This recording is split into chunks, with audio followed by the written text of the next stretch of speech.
전능하사 천지를 만드신 하나님 아버지를 내가 믿사오며 그 외아들 우리 주 예수 그리스도를 믿사오니 이는 성령으로 잉태하사 동정녀 마리아에게 나시고 본디오 빌라도에게 고난을 받으사 십자가에 못 박혀 죽으시고 장사한 지 사흘 만에 죽은 자 가운데서 다시 살아나시며 하늘에 오르사 전능하신 하나님 우편에 앉아 계시다가 저리로서 산자와 죽은 자를 심판하러 오시리라. 성령을 믿사오며 거룩한 공예와 성도가 서로 교통하는 것과 죄를 사하여 주시는 것과 몸이 다시 사는 것과 영원히 사는 것을 믿사옵나이다. 아멘. 아무것도 두려워 말라. 주 나의 하나님이 지켜주시네. 놀라지 마라, 겁내지 마라. 주님 나를 지켜주시네. 아무것도 두려워 말라.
나 여호와가 말하노니 너희 우상들은 소송하라.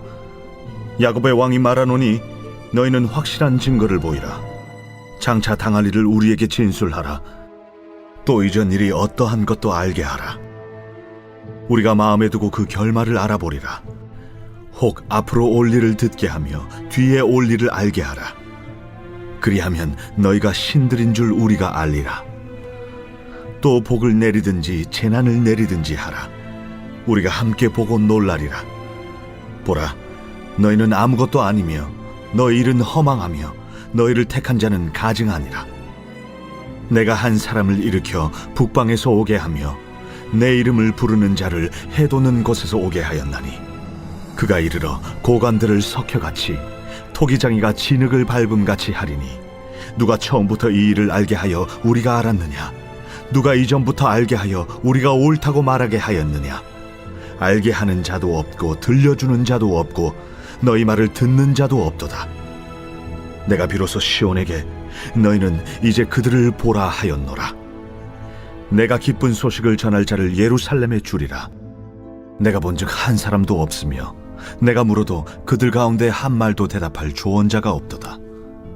보라, 그들은 다 헛되며 그들의 행사는 허무하며 그들이 부어 만든 우상들은 바람이요 공허한 것뿐이니라.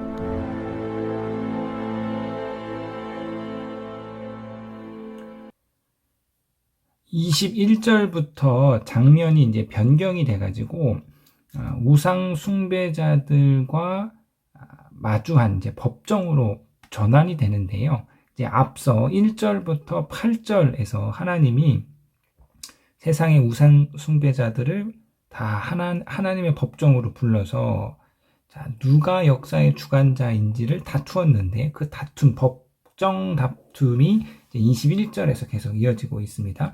21절 보시면 나 여호와가 말하노니 너희 우상들은 소송하라. 야곱의 왕이 말하노니 너희는 확실한 증거를 보이라. 하나님이 이제 우상들에게 말합니다. 자, 우상들아, 소송을 제기해 보아라. 너희가 확실한 증거를 제시해 보아라. 너희가 역사를 주관한다는 확실한 증거를 제시하라. 자, 우상들에게 확실한 증거를 갖고 자신들이 경배받을 만한 신인지를 이제 스스로 증명해 보자라고 법정 소송을 다투고 있습니다. 22절에서 23절에 장차 당할 일을 우리에게 진술하라. 또 이전 일이 어떠한 것도 알게 하라. 우리가 마음에 두고 그 결말을 알아보리라. 혹 앞으로 올 일을 듣게 하며 뒤에 올 일을 하라. 그리하면 너희가 신들인 줄 우리가 알리라. 또 복을 내리든지 재난을 내리든지 하라. 우리가 함께 보고 놀라리라. 자, 하나님이 우상들에게 이제 두 가지를 요구하는데요. 자, 역사를 전망해 보라는 거죠. 앞으로 역사가 어떻게 진행될지, 어떠한 일들이 일어날지, 또 지난 과거의 역사를 복기하고 그 의미를 해석해 달라. 너희가 이처럼 역사를 전망하고 역사를 해석할 수 있다면 너희 우상들을 내가 신인 줄 알겠다. 또 다른 한 가지는 너희가 복을 내리든지 재난을 내려보거라. 그러면 우리가 놀라겠다. 우상에게 이 두 가지를 증명해보라. 신으로서 이 두 가지를 증명해보라. 하나님이 요구하시죠. 자, 24절에 보라. 너희는 아무것도 아니며 너희 일은 허망하며 너희를 택하는 자는 가증하니라. 우상은 아무것도 아니다. 결국 우상은 역사를 주관할 수도 없고 역사를 복기할 수도 없고 해석할 수도 없고 복을 내릴 수도 없고 재난을 내릴 수도 없는 허망한 것이고 아무것도 아니며 이러한 우상을 섬기는 자들은 가증한 자들이다. 그러니까 우상은 역사를 주관할 능력이 없습니다. 우상은 그냥 역사 속에 존재하는 하나의 피조물에 불과하죠. 그러나 하나님은 어떠한 분이십니까? 하나님은 역사의 주관자이십니다. 하나님과 이 우상의 가장 큰 차이점은 이 인류의 역사를 기획하고 성취하고 평가하는 역사 주재 능력입니다. 하나님은 역사를 주재하는 역사의 주관자이시지만 우상은 아무런 역사에 영향력을 미칠 수 없는 한낱 피조물에 불과하지요. 자, 하나님이 당신이 역사의 주관자이심을 피조물들에게, 인간들에게, 하나님의 백성에게 입증하시는 방법은 예언과 성취입니다. 하나님은 당신의 일을 하실 때에 반드시 예언자들에게 당신의 뜻을 미리 알려주시고 그 후에 예언한 대로 성취하시는데요. 아모스 3장 7절에 주 여호와께서 자기의 비밀을 그 종 선지자들에게 보이지 아니하시고는 결코 행하심이 없으시리라. 하나님께서는 이스라엘의 멸망을 예레미야 선지자를 통해 미리 예언하셨습니다. 망할 거다. 그러나 거짓 예언자들은 망하지 않는다, 평안하다, 평안하다 할 때 예레미야는 예루살렘의 멸망을 예언했고 그 예언대로 성취되었습니다. 그리하여서 이스라엘의 야훼 하나님이 바벨론의 마르둑보다 약해서 이스라엘이 바벨론에게 멸망한 것이 아니라 예루살렘의 멸망은 역사의 주관자이신 하나님의 심판임을 이스라엘 백성이 깨닫게 하여 주었습니다. 이처럼 예언과 성취는 하나님이 역사의 주관자이심을 입증하는 방법이자 하나님이 역사를 경영하는 방법이지요.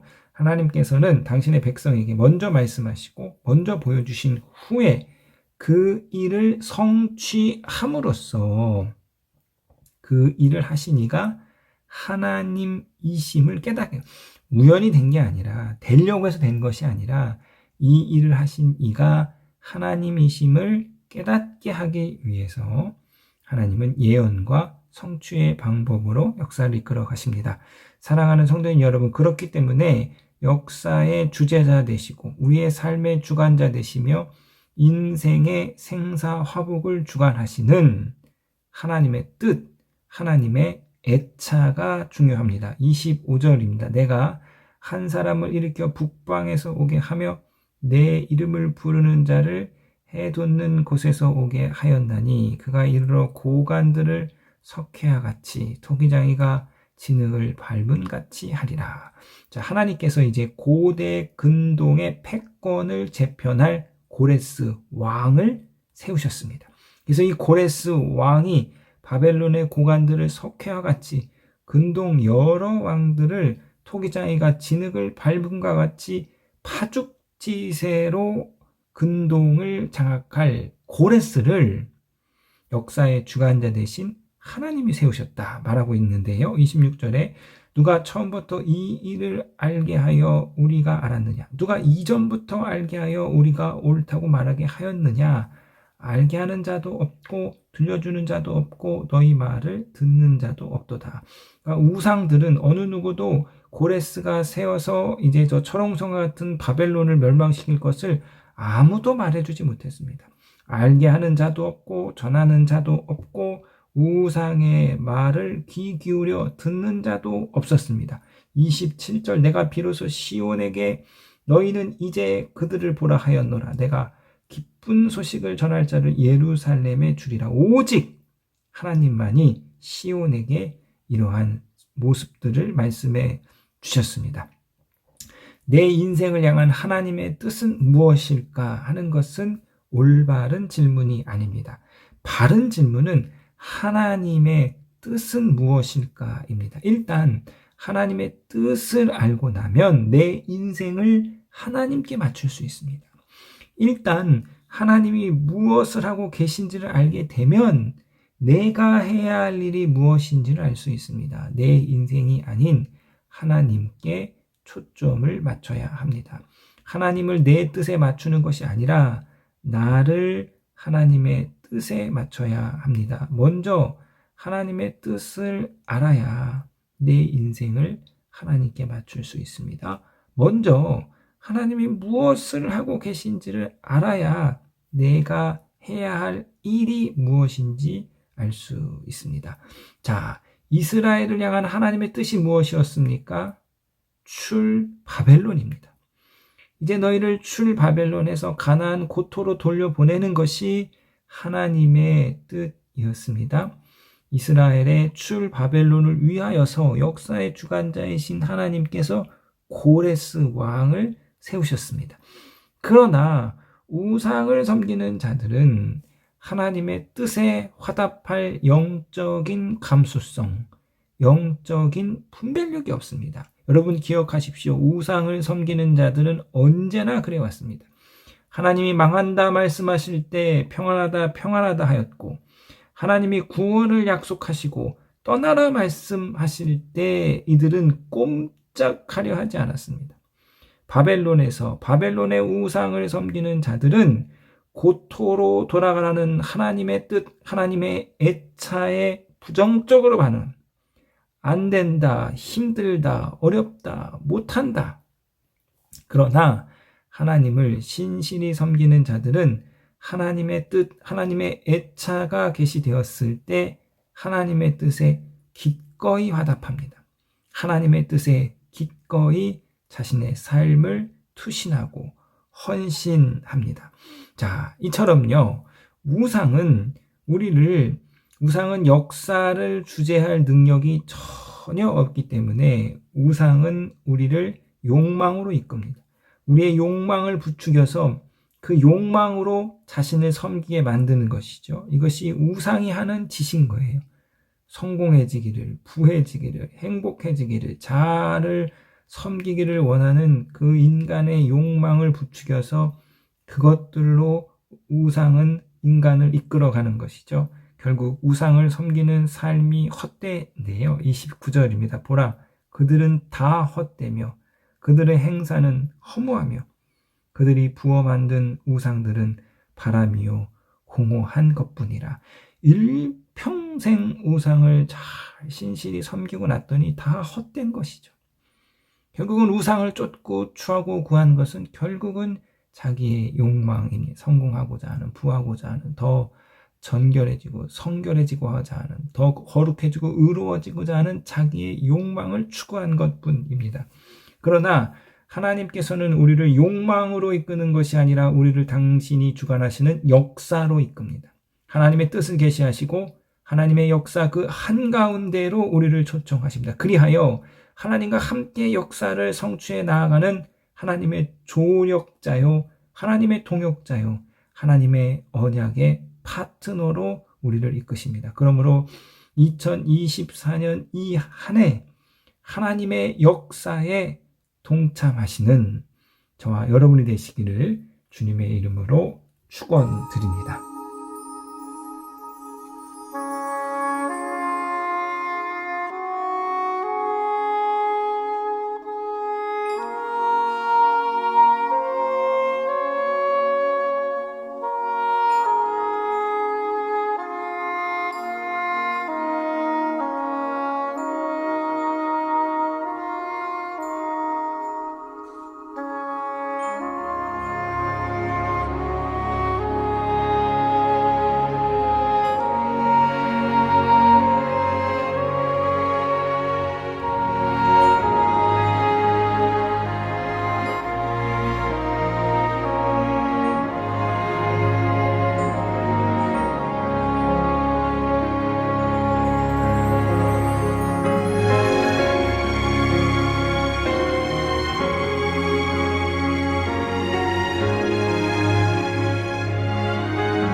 하늘에 계신 우리 아버지여, 이름이 거룩히 여김을 받으시오며 나라에 임하옵시며 뜻이 하늘에서 이룬 것 같이 땅에서도 이루어지이다.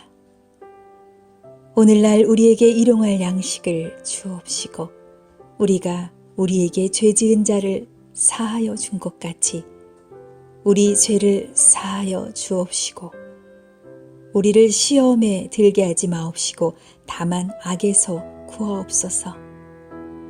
대개 나라와 권세와 영광이 아버지께 영원히 있사옵나이다. 아멘.